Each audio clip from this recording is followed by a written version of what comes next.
Welcome to the Deep Dive. Today, we're looking at something major, an event that's really shaken up a key geopolitical relationship, one we've tracked for, well, a long time. Yeah, definitely a significant moment. We're talking about Operation Sindoor, this big military operation India launched back on May 7th, 2025. That's right.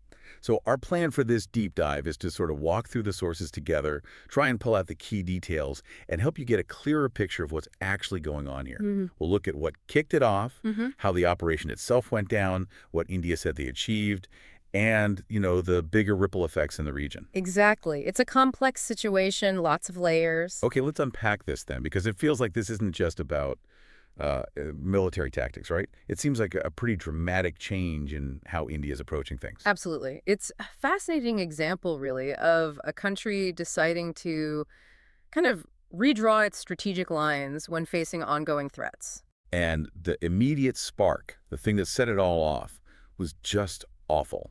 The sources are pretty clear. It points to that horrific terror attack in Pahalgam in Jammu and Kashmir. Yeah, that was April 22nd, 2025, just weeks before the operation. Horrible outcome. 25 Indian citizens and one Nepali citizen, too, killed in that attack. And what's interesting, or perhaps predictable, is how quickly India pointed the finger. Who did they blame? They named the Resistance Front, the Yeah. TRF, and identified it basically as a front for Lashkar-e-Taiba, less T. Apparently, Lachai even claimed responsibility initially. Okay, So there. that specific attribution, that link, it wasn't just, a statement. It really became the justification, the foundation for Operation Sindoor. So Pahalgam was the immediate trigger, okay? But reading through this, it sounds like India had bigger things in mind with Operation Sindoor, more strategic aims. That's right. It wasn't just tit for tat. This raises a really important point about India trying to set a new precedent, a new strategic posture. How so? What was the shift? Well, the operation signaled, quite deliberately it seems, a doctrinal change. They wanted to draw a very clear red line The red line against... against sponsoring terrorism, basically. India wanted to show it wouldn't just sit back anymore, that it would take decisive action, and crucially, that neither the line of control of the Law Sea nor even territory inside Pakistan would be off limits if attacks originated there. So a much more proactive stance. Assertive. Exactly. Proactive defense, you could call it. Okay, so let's get into the operation itself then. This wasn't just a couple of cross-border raids, was it? The scale seems different. Definitely different. India said it identified over 20 terror targets. These were spread across Pakistan and Pakistan-occupied Kashmir, POK. 20 targets identified. And how many were actually hit? The reports say missile and airstrikes were carried out on 9 of those sites. 9, okay. Yeah.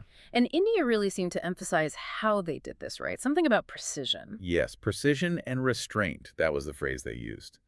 They described the actions as focused, measured, and non-escalatory. Non-escalatory. How did they try to ensure that? Well, they specifically stated they avoided hitting Pakistani military facilities. The idea was to minimize the risk of this blowing up into a wider conflict. And they used specific weapons for this. Precision-guided munitions, PGMs. The aim there is to hit the target accurately, neutralize it, without causing massive collateral damage to nearby civilian areas. That was the stated intent anyway. Now, here's something I found really interesting in the sources. This talk of a tri-services response.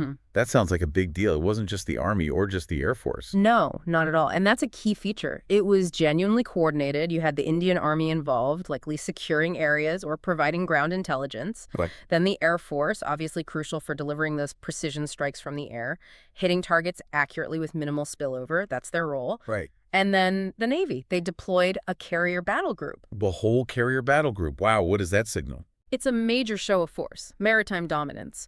It demonstrates that India could project power not just on land or air, but at sea, too.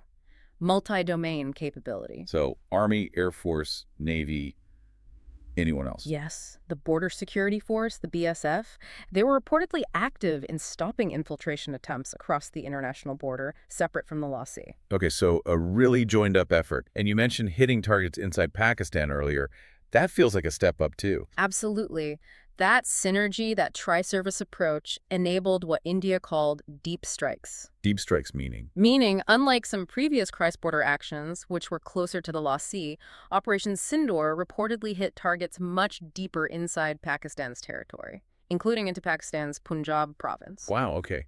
That is a significant change in reach. It is. If you connect that to the bigger picture, it's not just about having the capability to strike deep. It's showing the willingness to do it, redefining the boundaries, potentially. So India claims these strikes were successful. What were the reported outcomes? They claim the destruction of 9 major terror launch pads. These belong to groups like Lashkar-e-Taiba, Jaish-e-Mohammed Jem, and Hizbul Mujahideen. 9 launch pads destroyed. And casualties. The reports claimed over 100 terrorists were killed in these strikes. Over 100. And there was one particularly specific and quite striking detail reported. What about that? That Jaish-e-Mohammed leader Abdul Rauf Azhar, plus apparently 10 family members of the main Jem chief Masood Azhar, were among those killed. Really? Abdul Rauf Azhar. That's what was reported. Now, if that's confirmed, that's not just taking out foot soldiers. It's hitting the leadership structure of a major group pretty hard, a potentially very significant blow. Okay, so that covers the direct military action and its claimed results. But then there was this other major development, something non-military. Ah, yes, the Indus Waters Treaty. Exactly. The sources say India decided to hold the treaty, which dates back to 1960, in abeyance. Effective immediately. That seems huge. It is absolutely huge. And this raises a massive question because the condition India set is incredibly stark. Which is? That the treaty remains suspended until Pakistan credibly, irrevocably abjures its support for cross-border terrorism. Wow. So tying water access directly to counterterrorism demands. Precisely. And you have to understand, Pakistan relies heavily on the Indus River system for agriculture, for drinking water, for its economy. So the consequences could be potentially devastating, far-reaching economic and social impacts. It takes the conflict way beyond the military sphere. It adds this whole other dimension of pressure, could really reshape things long-term. Of course, Pakistan didn't just accept this. What was their side of the story? Their response? Well, they framed the Indian strikes as straightforward aggression. They claimed India targeted civilians. Did they give figures? Yes. They alleged that the Indian actions killed 26 Pakistani civilians and injured 46 others. Okay, so very different narratives there, as you'd expect. Did Pakistan retaliate militarily? They reportedly did. The sources talk about a series of attacks using drones and UCAVs, unmanned combat aerial vehicles. Targeting what? Key Indian air bases and logistics hubs, apparently. These are sophisticated attacks using remotely piloted aircraft. And were they successful? According to the reports we have, these attempts were neutralized by India's air defense systems. Intercepted. Okay. And what about on the ground, along the Holy See? Did things heat up there? Yes, significantly. Pakistan reportedly started firing mortars and heavy artillery, unprovoked according to the Indian side, into civilian areas in Jammu and Kashmir. Resulting in casualties? Yes, reports indicate civilian casualties on the Indian side due to that shelling. So where does that leave things now? Is the fighting ongoing? Currently, there's a fragile ceasefire in place. That's the term being used. But fragile is definitely the operative word. The underlying tensions are extremely high. Still very volatile, then. Very. And what's fascinating here, something the sources really highlight, is the role of information warfare. During the main operation, there were apparently widespread fabricated claims, fake videos, unrelated content being pushed online by various actors. It just shows how controlling the narrative or muddying the waters is part of modern conflict. Yeah, it makes it hard to know what's real in the moment. And despite this ceasefire, India doesn't sound like it's backing down. Not at all. They're signaling continued assertiveness. India's Defense Minister, Rajnath Singh, made a very clear statement. What did he say? He said Operation Sindoor is, quote, not over yet, and this is just a pause, indicating they intend to keep the pressure on. So more to come, potentially. That's the implication. He also emphasized the message behind the operation. New India will no longer be a victim of terrorism, but respond with strength and strategy. A very strong statement of intent. And the rest of the world. What has the international reaction been like? Generally calls for restraint, urging both sides to de-escalate. But interestingly, there's also been an acknowledgement in many quarters of India's right to respond to terrorism.